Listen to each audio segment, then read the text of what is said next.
Hello, I'm David Hughes. Welcome to Your Perfect Body, the podcast of the Esoteric Teaching community.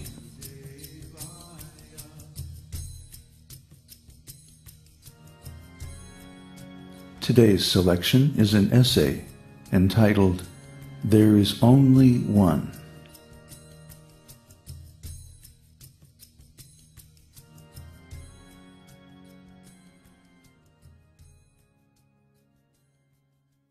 There is, and can be, only one esoteric teaching. The esoteric teaching is the spiritual ontology.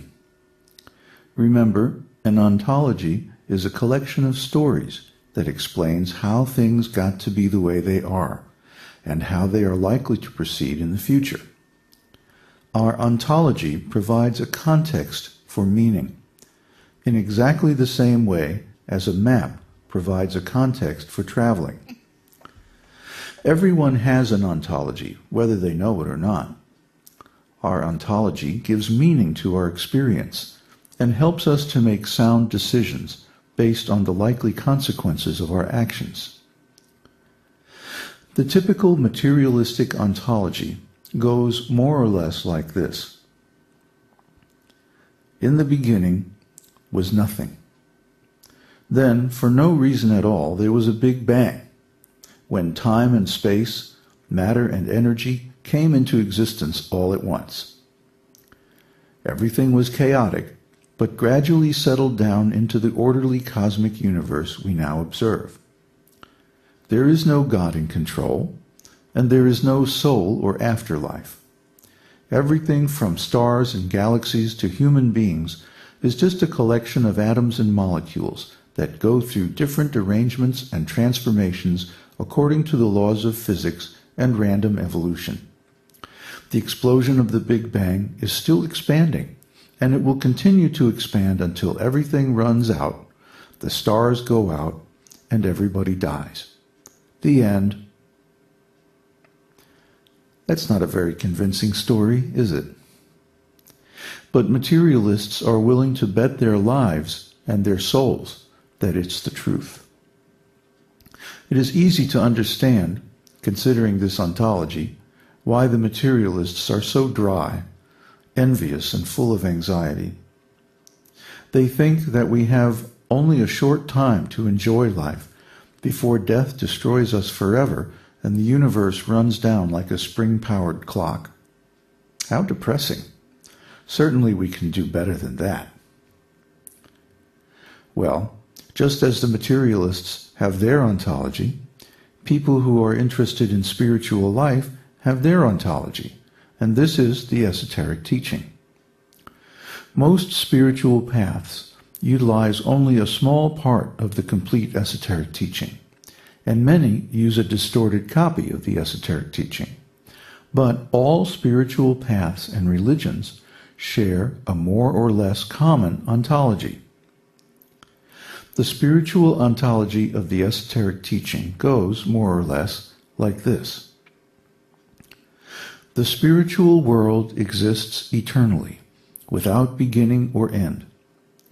In the spiritual sky, an uncountable number of effulgent spiritual planets emanate from the transcendental body of the Supreme Personality of Godhead. An unlimited number of spiritual living entities also emanate from him, and he maintains wonderful, ecstatic, loving relationships with all of them. Since the living entities are given free will by the Lord, some of them desire to live apart from him. Although this is not good for them, out of love he satisfies their desire by allowing them to live in the material world, which is a temporary dark cloud in a far corner of the spiritual sky. The material world emanates from an expansion of an expansion of an expansion of the Supreme Personality of Godhead, and within this cloud the Lord is not visible to the living entities. When its time of manifestation is complete, the material world is again withdrawn into the transcendental body of the Lord. The spiritual living entities in the material world transmigrate from body to body according to their karma, suffering in separation from their loving relationship with their eternal friend, the Supreme Lord. Finally, one day, they grow tired of material suffering and separation and desire to revive their eternal loving friendship with the Supreme Personality of Godhead.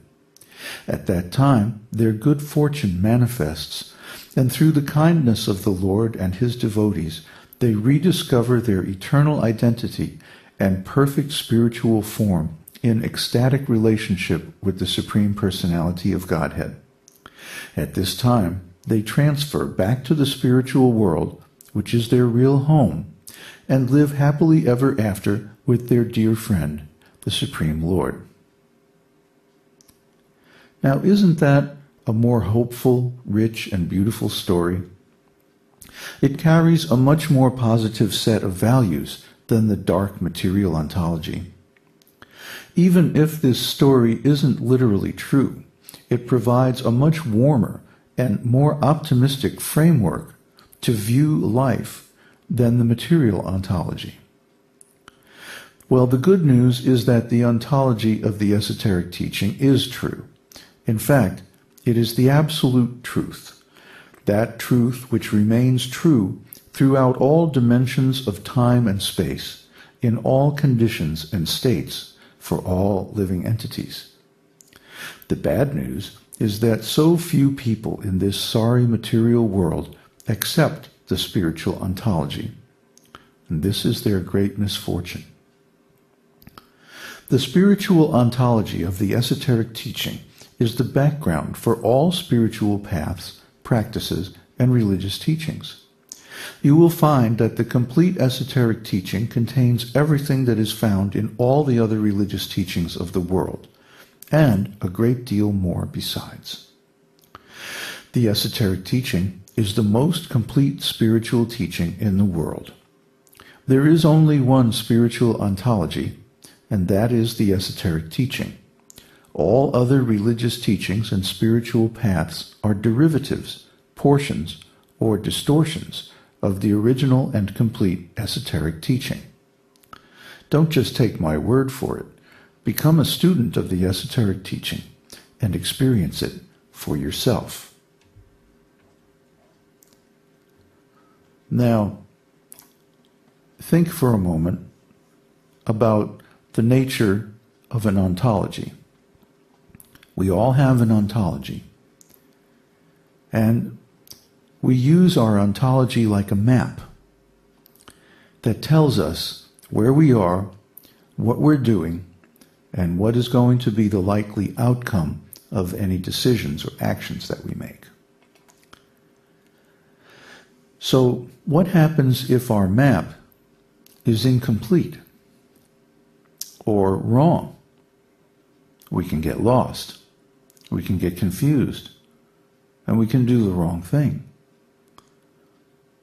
Something that has negative consequences in the future. And this is the case if we accept an ontology that does not reflect the reality of our spiritual existence. Life is fundamentally spiritual. Every living entity is a spirit soul. And the proof of that is that we are conscious. Consciousness is only found in spiritual living entities. It is not found in matter.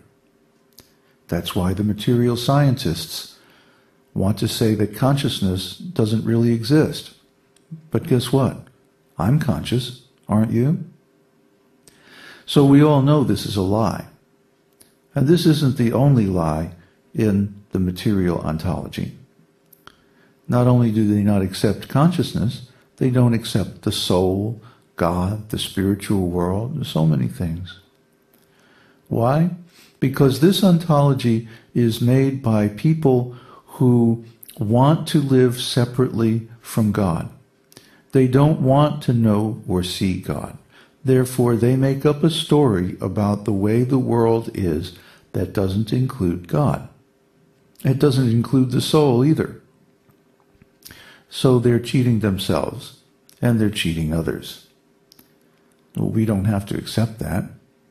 because we have something better. We have the Esoteric Teaching. Now, the Esoteric Teaching, in its original form, is a long book, 18,000 Sanskrit verses, plus a commentary by the various great spiritual masters